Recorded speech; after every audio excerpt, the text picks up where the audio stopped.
Special debate రైళ్లలో అగ్ని ప్రమాదాలు ఎందుకు జరుగుతున్నాయి? గతంలో అయితే ప్రయాణికుల అలసత్వం, బీడీలు, సిగరెట్ కాల్చడం వల్ల జరిగేవని అనేవాళ్ళు. కానీ ఇప్పుడు ప్రయాణికుల్లో అప్రమత్తత వచ్చింది. మండే పదార్థాలను తీసుకెళ్లడం లేదు. అయినా సరే ఇటీవలి కాలంలో రైళ్లలో మంటలు లాంటి ఘటనలు చాలా ఎక్కువగా జరుగుతున్నాయి. దీనివల్ల ప్రయాణికులు భయాందోళనకు గురవుతున్నారు. తీరా చూస్తే ఇదంతా అసాంఘిక శక్తుల ప్రమేయమని రైల్వే శాఖ దర్యాప్తు నివేదికలు చెబుతున్నాయి.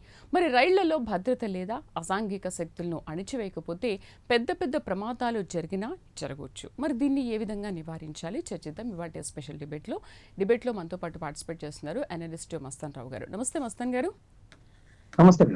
మస్తాన్ గారు, ఇంతకు ముందు రైల్వే శాఖలో ఇప్పుడున్న రైల్వే శాఖలో చాలా డిఫరెన్సెస్ అయితే వచ్చాయి అండ్ వాళ్ళు కూడా కాస్త అప్డేట్ అయ్యారు.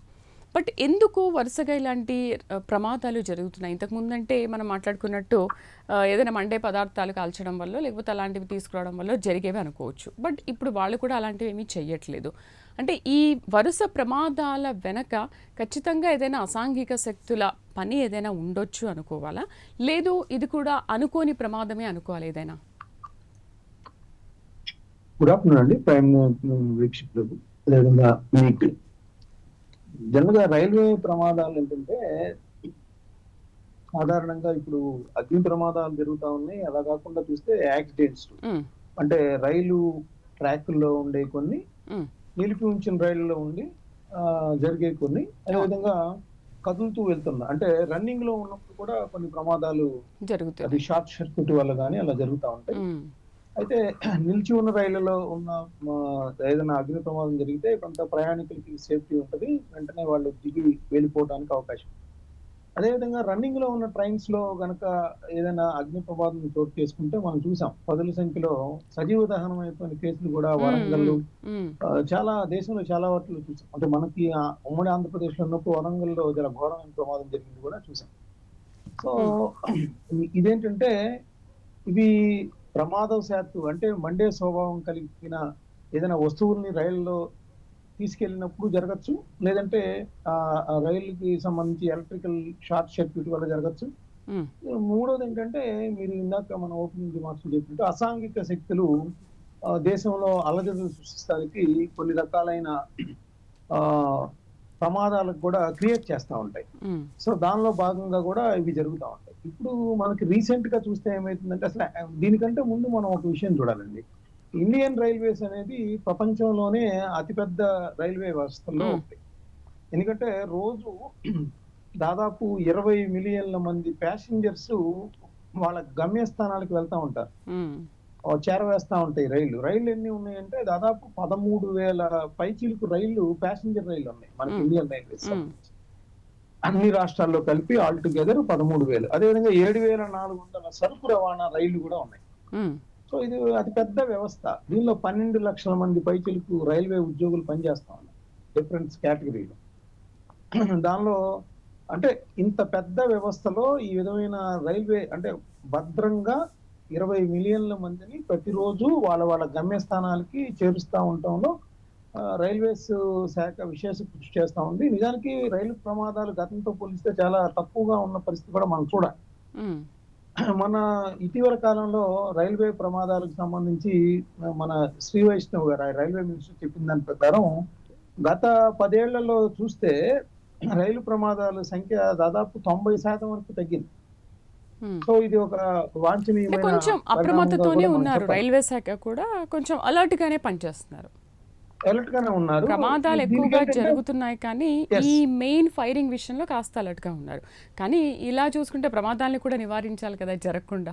ఇప్పుడు దానివల్ల కూడా ఎంతమంది ప్రాణాలు కోల్పోతున్నారు. అంటే ఖచ్చితంగా అండి మీరు చెప్పిన దాని ప్రకారం ఏంటంటే ఈ అగ్ని ప్రమాదాల విషయంలో ఏంటంటే కొంత కదులుతున్న రైళ్లలో కనుక రన్నింగ్ లో ఉన్న రైళ్లలో అయితేనో కొద్దిగా ప్రయాణికుల్ని కాపాడటం కొద్దిగా కష్టసాధ్యమైన విషయంగా ఉంటుంది. మిగతా సందర్భాల్లో నిన్న మొన్న జరిగిన సందర్భాల్లో చూసినా కూడా ఆ ప్రయాణికులు దించేసిన తర్వాత అవసరమైతే ఆ భోగి అలా కాలిపోయినా కూడా పెద్దగా ప్రాధాన్యత ఇవ్వరు, కానీ ప్రయాణికులకు ప్రాణానికే తొలి ప్రాధాన్యం ఇస్తున్నారు. నిన్న మొన్న మనం చూసినట్లయితే ఏంటంటే మనం విశేషంగా చెప్పుకోవాల్సింది కొంత ఆందోళన కలిగించే అంశం ఏంటంటే రాజస్థాన్ లోని అమర్పురాలో ఒక అగ్ని ప్రమాదం ట్రైన్ లో చోటు చేసుకున్న మ్మ్. పరిస్థితి కూడా చూశారు. మ్మ్. అదేవిధంగా మధ్యప్రదేశ్ లోని కోటా మ్మ్. కోటా రైల్వే స్టేషన్ దగ్గర కూడా ఒక అగ్ని ప్రమాదం చోటు చేసుకుంది. అదేవిధంగా బీహార్ లోని బీహార్లో. ససారాం, మ్మ్. ఈ వెస్ట్ బెంగాల్ లోని హౌరా, వీటన్నిటిలో చూస్తే ఏమవుతుందంటే అగ్ని ప్రమాదాలు చోటు చేసుకున్నాయి. దీనిలో ప్రధానంగా చూడాల్సి వస్తే ఒకే రకమైన సంఘటనలు చోటు చేసుకున్న దాన్ని మనం గమనించవచ్చు. మ్మ్. ఏంటి, అంటే సార్ బాత్రూమ్ దీనికి లో ఎలక్షన్ పెట్రోల్ లో ముంచిన ఒక క్లాత్ ని తీసుకొచ్చి అక్కడ పెట్టారు. అక్కడి నుంచి మంటలు అయ్యాయి అనేది రైల్వే ప్రొటెక్షన్ ఫోర్స్ వాళ్ళ దర్యాప్తులో గుర్తించింది. ఇప్పుడు ఈ 4 ట్రైన్లో సిమిలారిటీస్ ఒకటే రకంగా ఉండేసరికి ఏంటంటే ప్రమాదవశాత్తు జరగడం వేరు, షార్ట్ సర్క్యూట్ జరగడం వేరు, లేకపోతే ఏదన్నా ప్రయాణికులు అనాలోచితంగా కొద్దిగా ఇల్లిటరేట్స్ కూడా వెళ్తా ఉంటారు ట్రైన్స్ లో. అలాంటి సందర్భాల్లో వాళ్ళు ఏదైనా పేలుడు పదార్థాలు లాంటియో, లేకపోతే గ్యాస్ సిలిండర్ లాంటియో అలాంటివి తీసుకెళ్ళడం ద్వారా కొన్ని ప్రమాదాలు చోటు చేసుకోవచ్చు. కానీ ఇక్కడ సిమిలర్ గా ఏంటంటే ఆ పెట్రోల్ తో తడిపిన క్లాత్ ద్వారానే జరిగింది అనేది రైల్వే ప్రొటెక్షన్ ఫోర్స్ ఏదైతే ఇంటర్నల్ గా జరిగిన దర్యాప్తులో వాళ్ళు చాలా సునిశ్చితంగా గమనించారు. సో దీనివల్ల ఏమవుతుందంటే మామూలుగా రైలు ప్రయాణికులు ఎవరు ఇట్లాంటి చేయరు కదా. ఖచ్చితంగా దేశంలో ఏదైనా అలజడులు సృష్టించడానికే ఇట్లాంటి ఎవరైనా అసాంఘిక శక్తులు క్రియేట్ చేస్తున్నారనేది వాళ్ళు అందుకని అప్రమత్తమయ్యారు. దీనిపైన ఏమైనా అనుమానం ఉండొచ్చు అంటారా సార్? ఎందుకంటే ఇప్పుడు ఎలక్షన్ కి దీనికి ఏమైనా సంబంధం ఉంటుందా? బీహార్, రాజస్థాన్, ఓకే, మిగతా చోట్ల ఎలక్షన్కి దీనికంటే ఎలక్షన్స్ అయిపోయినాయి, ఆల్రెడీ అయిపోయిన తర్వాత ఇన్ని రోజులకు జరగడం అంటే చొరబాటుదారులు ఇక్కడ నుంచి వెళ్ళిపోయేటప్పుడు ఏమైనా ఇలాంటివి అలజడి సృష్టించి ఏమైనా వెళ్ళిపోయారు అనుకోవచ్చా? అంటే వాళ్ళు పర్టికులర్గా వాళ్ళు చేశారని మనం అనొద్దు, ఒకవేళ కోఇన్సిడెంట్ కొన్ని సందర్భాల్లో ఆకతాయిలు ఇలాంటివి చేసేటానికి అవకాశం ఉంది. మీరు అన్నట్లు ఎవరైనా వాళ్ళ ప్రాంతాల్లో కఠిన చర్యలు చేపడుతున్న పరిస్థితి. వెస్ట్ బెంగాల్ హౌరాలో చూస్తే మిథిలా ఎక్స్ప్రెస్ లో ఇది చోటు చేసుకుంది. బాత్రూమ్ లో పెట్రోల్ క్లాత్ అనేది గుర్తించారు.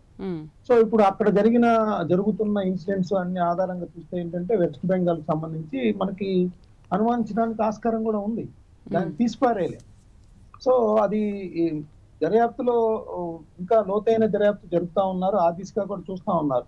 దీనిలో ఎవరైనా ఇంకా, ఎందుకంటే గతంలో చూస్తే మనకి అస్సాంలో ట్రైన్స్ వెళ్తా ఉంటే బాంబులు, అక్కడ ఉన్న వేర్పాటువాదులు కావచ్చు, తీవ్రవాదులు కావచ్చు, బాంబులతో పేల్చివేసిన ఘటనలు, బాంబులతో ట్రైన్స్ మీద దాడి చేసిన ఘటనలు కూడా గతంలో ఉన్నాయి. సో అవి అయితే ఇప్పుడు అంత తీవ్రంగా అయితే లేవు, చాలా వరకు తగ్గుముఖం పట్టిన విషయాన్ని కూడా చూడాలి. వేర్పాటువాదులు కానీ ఇట్లా బాంబులు వేయటం అట్లాంటివి కూడా ఇప్పుడు ఈ ప్రమాదాలన్నీ కూడా కారణంగా చూస్తే ఏంటంటే గతంలో అన్మాన్డ్ లెవెల్ క్రాసింగ్స్ దగ్గర జరిగాయి. అంటే అక్కడ మాన్యువల్ గా కాకుండా అసలు ఎవరు ఉండరు, దాని ప్రకారం కూడా కొన్ని రైలు యాక్సిడెంట్ చోటు చేసుకుంటే, అదేవిధంగా సిగ్నలింగ్ వ్యవస్థని నడిపే విషయంలో కొంత అవగాహన లోపం వల్ల కూడా ఒకే ట్రాక్ మీద ఒకే సమయంలో 2 ట్రైన్స్ ని కూడా వదులుతూ ఉంటారు తెలియకుండా. అది అవగాహన లోపం, సిబ్బంది మధ్య సమన్వయ లోపం. సో దాని ద్వారా కూడా పెద్ద సీరియస్ గా ప్రమాదాలు. ఇంకోటి గతంలో మనం ఇండియాలో చూస్తే బీహార్ లో గతంలో ఒక పెద్ద గాలి దుమారం, అంటే తుఫానుకు ముందు వచ్చేలాగా దాన్ని జరగటం వల్ల ఆ ట్రైన్స్ వెళ్ళి అక్కడ ఉన్న ఒక నదిలో పడిపోయినాయి, ఆ బోగి ఒక ట్రైన్ కి సంబంధించి. అప్పట్లో అతిపెద్ద ప్రమాదంగా ఇండియాలో చెప్తారు, 800 మంది దాకా చనిపోయారు అప్పుడు. సో ఇట్లాంటివి చూసినప్పుడు ఏంటంటే ఇది వర్గీకరించారు. రైల్వే భద్రతా కమిషన్ అని దీనికి రైళ్లకు సంబంధించి సేఫ్టీగా ప్రయాణికుల్ని చేరవేయటానికి అనే దాని విషయంలో రైల్వే శాఖ సేఫ్టీ కమిషన్ కూడా ఒకటి మెయింటైన్ చేస్తా ఉంది. దానికి సంబంధించి యాక్చువల్గా ఏంటంటే భారతీయ రైల్వేస్ లో మొత్తం 18 రైల్వే జోన్స్ ఉన్నాయి, ఇంకోటి కొత్తగా ఎడిషన్ యాడ్ చేస్తా ఉన్నారు. సో ఈ 19 రైల్వే జోన్స్ సంబంధించి ఆయా రైల్వే డివిజన్లు, మనకి గుంటూరులో ఒక రైల్వే డివిజన్ ఉంది, విజయవాడలో డివిజన్ ఉంది, ఇట్లా విశాఖపట్నంలో ఉంది. ఇవన్నీ కూడా అంటే డివిజన్స్ స్థాయిలో కూడా ఉంటాయి, అదేవిధంగా జోనల్ స్థాయిలో కూడా ఉంటాయి. ఈ భద్రతా సేఫ్టీ కమిషనర్లు ఉంటారు. వీళ్ళ పని ఏంటంటే వీళ్ళు రైల్వే ట్రాక్ కి సంబంధించి ఆ ట్రాక్లని ఎప్పటికప్పుడు తనిఖీ చేయటం, సిబ్బంది మధ్య సమన్వయం ఎలా ఉంది ఏంటి అనేది తరచూ తనిఖీలు చేయటం. సో ఇవన్నీ కూడా ఇంకోటి ఏంటంటే డిజిటల్ టెక్నాలజీ రైల్వేకి సంబంధించి యాక్చువల్గా మాన్యువల్ సిగ్నలింగ్ వ్యవస్థల్లో అనేక లోపాలు గతంలో ఉండేవి. ఇప్పుడున్న టెక్నాలజీ డెవలప్ అయిన దృష్ట్యా వాటిని వినియోగించడం వల్ల ఈ ప్రమాదాల సంఖ్య గణనీయంగా తగ్గడానికి కూడా అది కారణంగా మనం చెప్పచ్చు. అయితే ఇంకోటి సార్, ఇప్పుడు మనం హైదరాబాద్ లాంటి ఈ మెట్రో నగరాల్లో మెట్రో స్టేషన్, మెట్రో రైల్లో కూడా మనం కెమెరాల్ని చూస్తున్నాం. ఖచ్చితంగా ఒక్కొక్క బోగికి ఒక్కొక్క కెమెరా ఉంటుంది. బట్ నిజంగా ఒకవేళ అసాంఘిక శక్తులు లేకపోతే ఎవరైనా కావాలని చేశారో ఆకతాయిలను తెలుసుకోవాలంటే ఇప్పుడు ట్రైన్ సిస్టంలో కూడా ఇలాంటి మార్పులు చేస్తే బాగుంటుందేమో. అంటే నాకు తెలిసి కొన్ని ట్రైన్స్లలో మాత్రమే ఆ సీసీ కెమెరాలు ఉంటాయేమో, కానీ అన్ని ట్రైన్స్లో ఇలాంటి సిస్టమ్ లేకపోవచ్చేమో. ఒకవేళ ఉంటే పట్టుకోవడం చాలా ఈజీ కదా, ఎవరు చేశారు ఇదనేది వాళ్ళని పట్టుకొని శిక్ష వేయడం కూడా ఈజీనే కదా. అంటే ఏంటి ఇంత జరుగుతున్నా కూడా రైల్వే వ్యవస్థలో పట్టుకోలేకపోతున్నారు ఎందుకు? ఆ మార్పు అనేది ఎందుకు రావట్లేదు? అంటే మీరు ట్రైన్ జర్నీస్ చేస్తూ ఉంటారు కదా, ఏంటి అసలు ఆ ట్రైన్లలో మీరు ఎప్పుడైనా గుర్తించారా అది? అంటే ఇక్కడ మనకి విభిన్న సంస్కృతుల నిలయం అండి మన భారతదేశం. ఇప్పుడు మనకి ఇటువైపు సదరన్ స్టేట్స్ లో వచ్చేసరికి తమిళనాడు, కర్ణాటక, ఆంధ్రప్రదేశ్, తెలంగాణ, కేరళ వీటిల్లో కొద్దిగా ఎడ్యుకేటెడ్స్ ఎక్కువగా ఉంటారు. వాళ్ళు టికెట్స్ కొనటం కానీ లేకపోతే ప్రాపర్ గా మెయింటెనెన్స్ సహకరించడం కానీ అంతా ఉంటుంది. మీకు వేరే ఈస్టర్న్ రైల్వేస్ కానీ లేదా ఉత్తరాదిన వెళ్తే బీహార్ లాంటి స్టేట్స్ లో చాలా మంది అసలు టికెట్లు కొనరు. అక్కడ దౌర్జన్యం టీటీఈలకి సంబంధించి కూడా ఈవెన్ మనం రిజర్వేషన్ చేయించుకున్నా కూడా వేరే వాడు ఆక్యుపై చేసుకుని ఉంటాడు. సో ఇలాంటి మన వేరియస్ స్టేట్స్ లో విభిన్నమైన వాతావరణాలు ఉంటాయి. సో అవి కూడా కొన్ని వీటికి ప్రతిబంధకంగా పరిణమించవచ్చు. మీరు అన్నట్టు ఇప్పుడు ఏదైతే మనకి హైదరాబాద్ మెట్రో కానీ లేకపోతే ముంబైలో ఉంది, ముంబైలో యాక్చువల్ గా సిటీ ట్రాన్స్పోర్ట్ అంతా కూడా వెహికల్స్ కంటే కూడా ట్రైన్స్ లోనే ఎక్కువగా వెళ్తా ఉంటారు. చాలా కిక్కిరిసి ఉంటాయి. అసలు మనకు తెలియకుండానే లోపలికి ఎక్కేస్తాం, మనకు తెలియకుండానే దిగేస్తాం. అట్లా ఉంటది ఆ వ్యవహారం అంతా కూడా. నేను ఒకసారి వెళ్ళినప్పుడు అట్లానే నేను ఒక స్టేషన్ లో దిగాల్సి వస్తే మనకు తెలియకుండా వాళ్ళు తోసేసుకుంటూ దింపేసేసారు నన్ను ముందు స్టేషన్ లో. సో అంటే నేను ఎందుకు అది ఎగ్జాంపుల్ గా చెప్పానంటే అంత కిక్కిరిసి ఉంటాయి అన్నమాట. సో అక్కడ కూడా మీరు అన్నట్లు ఖచ్చితంగా వీటిలో ఏదైతే మనకి సీసీ కెమెరాలు ఏర్పాటు చేస్తారో వాటిని ఏర్పాటు చేయటం వల్ల ఖచ్చితంగా వాళ్ళ సంఘ విద్రోహ శక్తులు కానీ లేదంటే పిక్ పాకెట్స్ కానీ లేకపోతే మహిళల భద్రతకు సంబంధించి చాలా జరుగుతా ఉన్నాయి రీసెంట్ గా. ఎందుకు సార్ ఇప్పుడు రోడ్డు మీద కూడా మనం చూస్తున్నాం కదా, రీసెంట్ గా నిన్న మొన్న కుకట్పల్లి అమ్మాయో లేకపోతే ఎవరో జాయ్ హాస్పిటల్ నుంచి వెళ్తే చూడండి, ఇప్పుడు వాళ్ళు ఆమె హాస్పిటల్ నుంచి రావడము, సూపర్ మార్కెట్ నుంచి వెళ్ళిపోవడము, కార్లో వెళ్ళడం, తీరా ఇంటర్గేషన్ అంతా జరిగిన తర్వాత లేదు నా ఫ్రెండ్స్ తో వెళ్ళానని అమ్మాయి చెప్పడం. సరే అది పాజిటివ్ నెగిటివ్ అనేది పక్కన పెడితే అట్లీస్ట్ దాని సహాయంతోనైనా వాళ్ళు పట్టుకోగలిగారు కదా, ఈజీ కదా పట్టుకోవడం. మీరు ఏదైతే సూచన చేశారో ఇప్పుడు ట్రైన్స్ సంబంధించి ప్రతి బోగిలో కూడా ఏర్పాటు చేయడం బాగుంటుంది. దానిలో ఎంట్రన్స్ లో కనుక ఖచ్చితంగా వాళ్ళు మొత్తం మనకి 4 వేస్ ఉంటాయి, 4 తలుపులు ఉంటాయి ప్రతి బోగి. ఆ బోగి దగ్గర వాళ్ళు 360 degrees లో కనుక కెమెరాస్ కనుక ఏర్పాటు చేయదలిస్తే ఖచ్చితంగా అంటే కొద్ది ఖర్చుతో కూడుకున్నది అయినప్పటికీ కూడా ప్రయాణికుల భద్రత దృష్ట్యా తీసుకున్నప్పుడు ఖచ్చితంగా అది ఇన్వైట్ చేయదగ్గది. సో ఎందుకంటే ఇప్పుడు మన ప్రయాణికులు ఏంటంటే వాళ్ళు ఛార్జెస్ ఎంత ఉన్నా కూడా సేఫ్టీ విషయంలో మనకి రోడ్డు ద్వారా బస్సుల్లో ప్రయాణించే కంటే రైళ్లు చాలా సేఫ్టీగా భావిస్తూ ఉంటారు ఎక్కువ మంది. ఈవెన్ స్లీపర్ కానీ బెర్తుల్లో కానీ వెళ్ళాలన్నా కూడా బస్సుల్లో ఇటీవల చూస్తున్నాం మనం అనేక ప్రమాదాలు వెంటనే కాలిపోవటం, వాళ్ళు 10ల సంఖ్యలో చనిపోతా ఉన్నారు, సజీవితం అయిపోతున్నారు బస్సులు. అట్లా బస్సులతో పోల్చుకుంటే ఖచ్చితంగా రైల్వేలు అనేది కొంత సేఫ్టీగానే ఉంటాయి. అట్లాంటప్పుడు మీరేంటంటే ఖచ్చితంగా ఈ సంఘ విద్రోహ శక్తులు కానీ లేదంటే ఎవరన్నా తెలియక ఎక్కించినా కూడా ఒక సిలిండర్ లాంటి ఎవరన్నా గుర్తిస్తే ఇక్కడ మనకేంటంటే ఇంకోటి జరుగుతుంది, ప్రయాణికుల సహకారం కూడా లోపిస్తా ఉంది. ఇప్పుడు ఎవరన్నా పేలుడు పదార్థాలు లేకపోతే వాడు మీకు ఒక వింతైన విషయం ఏంటంటే రైల్వేస్ లో ఎండిపోయిన అంటే మనం గుళ్ళ దగ్గర ఏదైతే కొబ్బరికాయలు కొడతామో ఆ కొబ్బరికాయలు ట్రాన్స్పోర్టేషన్ కూడా నిషేధించారు. ఎందుకంటే దానికి ఉండే పీచు వల్ల అగ్ని ప్రమాదం త్వరగా వ్యాపించడానికి, అగ్ని కీలలు కానీ అవి త్వరగా వ్యాపించడానికి అవకాశం ఉంటది అనేది ఎవరో తెలియదు. అంటే నిజంగా కొబ్బరికాయ తీసుకెళ్ళకూడదా అనేది, అంటే అంత మైన్యూట్ గా ఆలోచించింది, అంత మైన్యూట్ గా ఆలోచించిన పరిస్థితి కూడా ఉంది. ఎందుకంటే దానికి వాళ్ళు వేరే ఉద్దేశం ఏం లేదు. అక్కడ ఆ పీచు పదార్థం వల్ల ఏదన్నా బీడీనో సిగరెట్ దానికి అంటుకుంటే ఆ రవ్వలు ఆ బెర్తుల మీద దాని మీద పడితే త్వరగా మంటలు విస్తరించడానికి అవకాశం ఉంది. ఉమ్, సో అంత మైన్యూట్ గా ఆలోచించి తీసుకుంటారు. అలాంటప్పుడు తోటి ప్రయాణికులు ఎవరన్నా ఈ వంట చేసుకునేవాడు, కొంతమంది ఆ బాత్రూమ్ దగ్గర వంట చేసుకునేవాడు కూడా కనిపిస్తా ఉంటారు అవును మనకి. అవును. సో అలాంటి చూసినప్పుడు వెంటనే ఇప్పుడు 139 కి ఫోన్ చేయమంటున్నారు. ఏదో అతనికి సెల్ఫ్ గా వ్యక్తిగతంగా ఇబ్బంది జరిగితేనో చేయటమే కాదు. ఇలా ఎవడో ప్రయాణికుడు తీసుకెళ్తా ఉన్నాడు. బాబు అది సరికాదు. ఇప్పుడు మనం వెళ్తా ఉన్నాం. మనం నిజానికి ఒక చిన్న ఉదాహరణ చెప్తానండి. దీనికి ఉమ్, సంబంధం లేకపోయినా. మనం రోడ్డు మీద వెళ్తా ఉంటే టూ వీలర్ మీద వెళ్తా చాలా మంది సెల్ ఫోన్ మాట్లాడుతూ మాట్లాడుతూ ఉంటారు. ఉంటారు. లేదంటే అవును సార్. అవును, బస్సుల్లో వెళ్ళేటప్పుడు డ్రైవర్ కూడా వెళ్తా ఉంటాడు. మనం ఎవరు వాటిని గమనించి. లెక్క చేయము. ఉమ్, నిజానికి ఫోటో తీసి వెంటనే కంప్లైంట్ చేయాలి. మనకెందుకు వచ్చిన గొడవలే, దీనికి మన టైం అయిపోతుంది మన ఆఫీస్కి అని చెప్పేసి మనం వాటిని నెగ్లెక్ట్ చేస్తా ఉంటాం. ఉమ్, నిజానికి అదే బస్సు ప్రమాదానికి లోనైతే ప్రాణాలు పోయాయి మనయే. అవును. సో అదే విధంగా ట్రైన్స్ లో కూడా అలాంటి వస్తువుల్ని ఎవరైనా ట్రాన్స్పోర్ట్ చేస్తున్నప్పుడు గుర్తిస్తే ఖచ్చితంగా వెంటనే భారత రైల్వేస్ కి అక్కడ 139 ఇచ్చారు రైల్వేకి అవును. సంబంధించి. వాళ్ళకి ఇన్ఫార్మ్ చేయటం ఒక చిన్న కాల్, పెద్ద ఖర్చు కూడా కాదు. కానీ ప్రజలు ఎందుకో తెలియదు కానీ ఆ విషయంలో రైల్వేస్ కి సహకారం అందించే విషయంలో ఉమ్, చాలా నిర్లక్ష్యంగా వ్యవహరిస్తుంటారు. ఇంకోటి చెప్తానండి. యాక్చువల్ గా మనకి తుని దగ్గర ఒక కులానికి సంబంధించి ఒక 7-8 సంవత్సరాల క్రితం, 10 సంవత్సరాల క్రితం అక్కడ ఒక ఇన్సిడెంట్ జరిగింది. ఒక పెద్ద ఉమ్, ఒక 5-6 లక్షల మంది గ్యాదర్ అయ్యారు. ఉమ్, సో వాళ్ళ టార్గెట్ ఏంటంటే ఫస్ట్ వెళ్ళిపోయి ట్రైన్ కదులుతా ఉంటే ట్రైన్ కి నిప్పు పెట్టేశారు. ఎవరు పెట్టారో ఏంటో తెలియదు. ఉమ్, అంటే సాఫ్ట్ టార్గెట్ గా కూడా రైల్వేస్ ఉంటాయి. అదేదో భారత ప్రభుత్వ సంస్థది కాబట్టి ఇప్పుడు ఈ మధ్య కాలంలో తగ్గాయి. లేకపోతే గతంలో ఏదైనా కేంద్ర ప్రభుత్వం ఆయిల్ రేట్లు పెంచిందనో ఏదైనా కొద్దిగా వ్యతిరేకమైన నిర్ణయాలు తీసుకుంటే రైలు రోకోలు విపరీతంగా జరిగాయి. ఎప్పుడైతే ఆ ట్రైన్స్ కి సంబంధించి ఆపితే గనక దాన్ని ఒక సీరియస్ క్రైమ్ గా పరిగణించారో అప్పటి నుంచి ఈ రైలు రోకోల సంఖ్య కూడా తగ్గింది.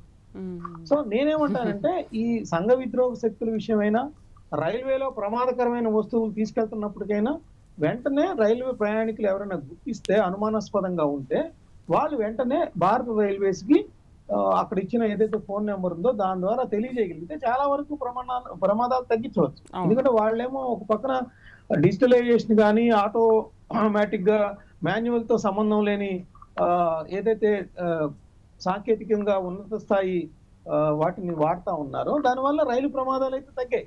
ఉమ్, కానీ మాన్యువల్ గా ఇప్పుడు వాళ్ళు ఏదో పెట్రోల్ క్లాత్ తీసుకొచ్చి అక్కడ పెడతాము, లేకపోతే వాళ్ళు మంటలు వ్యాప్తి చెందేలాగా వాడు ఏదో సిగరెట్ ఏదో చేయటము, ఇట్లాంటివి అనేది వాటికి సంబంధించినవి. కానీ వాళ్ళని ఎలా యాక్చువల్గా పట్టుకోవడం రైల్వే సార్? ఇప్పుడు దిండు మీద పెట్రోల్ ఒక క్లాత్ ఉంది, పెట్రోల్ పోసారు, ఇవన్నీ జరిగిన తర్వాత వాళ్ళని ఎలా పట్టుకోవడం? అసలు ప్రూఫ్స్ ఉంటేనే కదా మనం పట్టుకోవచ్చు. మనకి ఎలా తెలుస్తుంది? మరి దీన్ని రైల్వే శాఖ ఏ విధంగా తీసుకుంటుంది? ఇలాంటివి జరగకుండా ఉండాలి అంటే ఇక మీదటైనా రైల్వే శాఖ దీనిపైన ఇంకా అలర్ట్గా ఉండి ఇంకా కొంచెం డిజిటల్ పద్ధతిలో ఏమైనా చర్యలు చేపడితే బాగుంటుంది కదా. అంటే ఖచ్చితంగా అండి. ఎందుకంటే మీకు ఒకటి సంఘటన చెప్తా. రైల్వే వాళ్ళు ఎంత సునిశ్చితంగా ఉంటారంటే మచిలీపట్నం నుంచి ఒక అమ్మాయి ముంబైలో వెళ్ళి ఉమ్, ఇంజనీరింగ్ చదువుతూ ఒక వ్యక్తి టూ వీలర్ మీద డ్రాప్ చేస్తారంటే అక్కడికి వెళ్ళింది. ఆ అమ్మాయిని ఆచూకీ కనుగొనడానికి ఆ రైల్వే స్టేషన్ చుట్టుపక్కల కానీ రైల్వే స్టేషన్ లో కానీ ఆ అమ్మాయి ఆనుకోనులు, ఆ అమ్మాయి ఎవరితో వెళ్ళింది గుర్తించడానికి కొద్ది రోజులు సమయం తీసుకున్నా కూడా వాళ్ళని ఐడెంటిఫై చేయగలిగారు. ఉమ్, ఎవరు రైల్వే స్టేషన్ కి వచ్చారు, ఏది వేల మంది వస్తారు ఉమ్, ముంబై రైల్వే స్టేషన్ అంటే, ఉమ్, అయినా కూడా ఐడెంటిఫై చేశారు. ఇప్పుడు ఇది కూడా వాళ్ళు ఏంటంటే రైల్వే ప్రొటెక్షన్ ఫోర్స్ కి సంబంధించి వాళ్ళకి ఇదే పని. వాళ్ళకి లా అండ్ ఆర్డర్ అదంత సంబంధం ఉందో, ట్రాక్ కి సంబంధించి కానీ రైల్వే స్టేషన్స్ లో కానీ రైల్వే ఆస్తులకి సంబంధించి భద్రతా చర్యల్లో వాళ్ళు నిమగ్నం అవుతారు. సో అందువల్ల వాళ్ళ ఇన్వెస్టిగేషన్ కానీ అదంతా కూడా వేరే విధంగా ఉంటది. నేరస్తుల్ని ఐడెంటిఫై చేయటం కానీ. ఎందుకంటే రైళ్ల దగ్గర మాత్రమే దోపిడీలకు పాల్పడే ముఠాలు కూడా కొన్ని ఉన్నాయి. రైలు ఉమ్, ఎక్కడైతే స్లో అయిద్దో అక్కడ స్లో చేయటం, లేకపోతే చైన్లు లాగటం, ఆ ఉమ్, ఉమ్. తర్వాత వాళ్ళు రైలు ప్రయాణికులు దోచుకోవటం. సో దానికి ఇలాంటి చెప్తూ ఉంటారు సార్ రైల్వేలో వాళ్ళు, అది చెప్తూ ఉంటారు. మీరు ఒకవేళ అన్వాంటెడ్గా ఏమైనా చైన్ లాగినా, లేకపోతే ట్రైన్లో ఉన్న దిండ్లో లేకపోతే దుప్పట్లో చాలా బాగుంటాయి, తెల్లగా ఉంటాయని చెప్పి మీరు తీసుకెళ్ళినా కూడా 1000 రూపీస్ ఎంతో జరిమానా ఉంటుంది, అది లాగితే 500 జరిమానా ఉంటుంది. ఇలాంటి పిచ్చి పిచ్చి పనులు చేస్తే కనుక మీకు అసలు శిక్ష తప్పదు అని కూడా మాట్లాడుతూ ఉంటారు. మరి ఇప్పుడు దీనికి కూడా ఒకటి పెట్టాలి కదా, ఇదిగో ఎవరైనా ఇలాంటి పనులకు పాల్పడితే మీకు ఇలాంటి చర్యలు ఉంటాయి అని చెప్పి ఏమైనా పెట్టొచ్చు కదా. సరే ఆకతాయిలు ఒకవేళ అలాంటి పెట్టినా కేర్ చేయరు అనుకోండి, ఓకే, షార్ట్ సర్క్యూట్ గురించి మనం మాట్లాడదాం సార్. చివరిగా నాంపల్లిలో మొన్న జరిగిన షార్ట్ సర్క్యూట్ B1 B2 రెండు కూడా పూర్తిగా కాలి బుడిదైపోయి 3 ఫైర్ ఇంజిన్లతో దాన్ని ఆర్పేశారు. ఈ షార్ట్ సర్క్యూట్ కూడా జరగకుండా ఇంకా టెక్నాలజీ పరంగా రైల్వే శాఖ ఏ విధంగా ముందుకు వెళ్ళాలి? అంటే జనరల్ గా ఏంటంటే ఇప్పుడు మీరు చెప్పింది హైదరాబాద్ జైపూర్ ఎక్స్‌ప్రెస్ లో B1 B2 కి సంబంధించి B2 బోగీలు ఆ విధంగా కాలిపోయిన పరిస్థితి కూడా మనం చూసాం. సరే, ఎవరు అంటే లేరు కాబట్టి ఎంత ప్రయాణికులు హ్యాపీ. నివారించాలన్నా కూడా ఎలక్ట్రిఫికేషన్ ఆఫ్ దీనిలో వాళ్ళు చాలా సేఫ్టీ మెజర్స్ తీసుకుంటా ఉన్నారు. ఎందుకంటే మనం పైన బెర్త్ లో యాక్చువల్ గా మామూలు ఆర్డినరీగా 3 బెర్త్స్ అటు అవును. అంటే 6 బెర్త్స్ ఉంటాయి. ఆ పైన వాడు పక్కనే ఫ్యాన్ తిరుగుతున్నా కూడా వాడు చాలా సేఫ్టీగా ఉండొచ్చు. షాకులు కొట్టడంలో కానీ ఏమి చాలా సేఫ్టీగా ఉంటుంది. అవును. అయితే షార్ట్ సర్క్యూట్ కి సంబంధించి మాత్రం అది ట్రైన్ రన్నింగ్ లో కొన్ని ఎలక్ట్రిఫికేషన్ సరఫరాలో కొన్ని మార్పులు వస్తా ఉంటాయి హెచ్చుతగ్గులు. దాని విషయంలో కొంత ఏదో మైన్యూట్ గా ఒక 5% దానికి అవకాశాలు ఉంటాయి కానీ ఓకే చాలా తక్కువ ఉంటది. ఓకే సో ఆ విషయంలో కాదు. ఈ విషయం ఏంటంటే ప్రయాణికులను చైతన్యవంతులు చేయటం, అదే విధంగా ఎవరన్నా నిజానికి మీరు చెప్పింది వాళ్ళకి అక్కడ ఉంటదండి. రైల్వేలో ఏమేమి తీసుకెళ్ళచ్చు అనేది ప్రతి బోగీలో ఉండదు సార్. అవును. బాత్రూమ్ దగ్గర వాళ్ళు దాన్ని డిస్ప్లే చేస్తా ఉంటారు.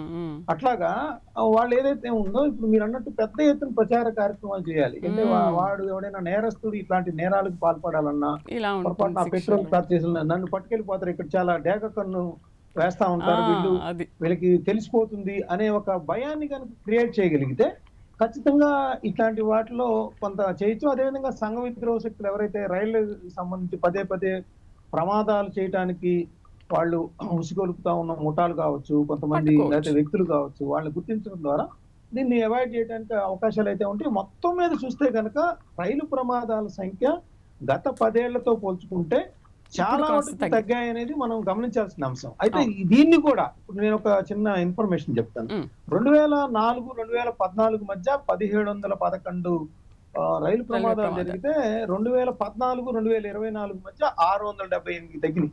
చాలా తగ్గాయి. దేశవ్యాప్తంగా సంగతి చెప్తున్నా నేను. సో దాదాపు సగానికి పైగా తగ్గింది. అదేవిధంగా 2024-25లో 31 మాత్రమే జరిగాయి. 2025-26లో ఇప్పటి వరకు 14 మాత్రమే జరిగాయి. అంటే చాలా డిక్రీజ్ అవుతా ఉన్నాయి.